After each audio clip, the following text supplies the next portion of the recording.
Maupay nga adlaw mga kabugtuan ko didakan Hesukristo. Aadi na kita han Domingo han solemnidad han pagkahadi ni Kristo. Ako Flordelis makabidang para hanya na nga gospel power hawaray-waray. Natindog didto ang mga tawo nagkikinita samtang nagbibiay-biay haiya ang mga pangulo nga Hudiyo. Nagtalwas hiyahin iba, papagtalwas sa hiyahan iya kalugaringon kung tinuod nga amo hiya ang Mesiyas nga ginpilihan Dios. Ginyubitan liwat hiyahan mga sundalo. Kinadto hira haiya himpaghatag haiya hin maaslom nga bino nga nagsiring. Talwasan imo kalugaringon kung tinuod manggod nga ikaw amo anhadi han mga Hudiyo. Iginsurat nga mga pulong haigbaw niya amo ini anhadi han mga Hudiyo. Ginyubitan liwat hiya han usa han mga kriminal nga nabitay didto. Diri ka ba amo an Mesiyas? Talwasaan imo kalugaringon ngan talwasa kami. Kundi ginsaway hiya han usa nga kriminal. Diri ka ba nahadlughan Dios? Aanhi kita ginsirutan han mga sugad nga sirot nga inihatag haiya. Matadong ini nga sirot para haaton kay nakarawat kita han angay nga sirot han aton gimbuhat. Kundi waray hiya gimbuhat nga maraot nga nagsiring hiya kan Hesus. Hesus, hinumdumigad ako kung makanhi ka na nga hadi.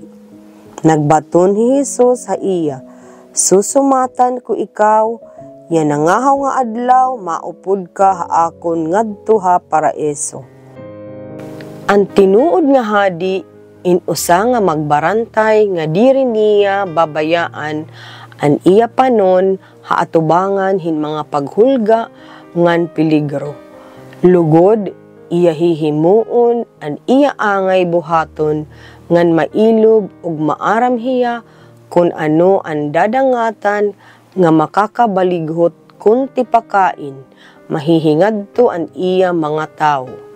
Ini usa nga diri yanginginahanglan hin mga angay na pagsiring nga Hesus iya gimpapaabat nga diri niya inaasi ang mga paghulga o pagkamatay han namumuno nga mga Hudiyo, mga sundalo, nga usa nga kawatan, nga hiyagin ayat o ginsidngan, nga lumusad tigang hakros, nga iproyba nga hiyagod an manunubos.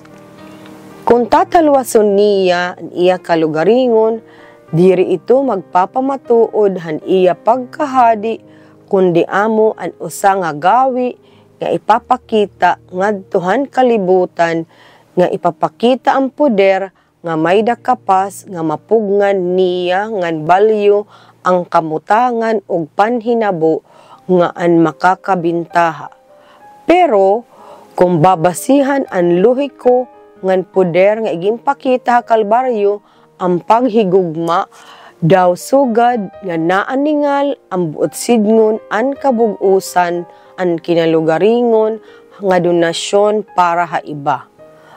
An krus amo trono nga diin hi Hesus, amo an hadi han gugma, igimbabayaw, kay pinaagi han pagsakita hadton mga nagsakit ngan tikamatay, hadton mga tipatay, an gugma nagdaog ug nahulbot adton nga tanan, nga nagpaangbit hin regalo han bag-o nga kinabuhi, nga diin nahimugso pinaagi hin pagsakripisyo.